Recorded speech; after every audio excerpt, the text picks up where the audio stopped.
পানি দাও। জাহান্নামীদের জন্য 4 ধরনের ঝর্ণা আছে।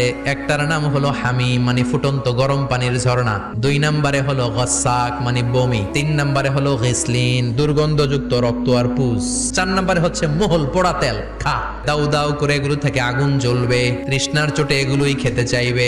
এগুলোর পেয়ালা যখন মুখের সামনে আসবে, এগুলোর উত্তাপে গালের গোশত, চোখের গোশত, কপালের গোশত গুলো ঝলসে ঝলসে পানির মধ্যে পড়ে যাবে। তৃষ্ণার চোটে না পেরে ওইটাই গিলবে, যেখান দিয়ে বেরোবে কেটে ছিঁড়ে শেষ হয়ে যাবে।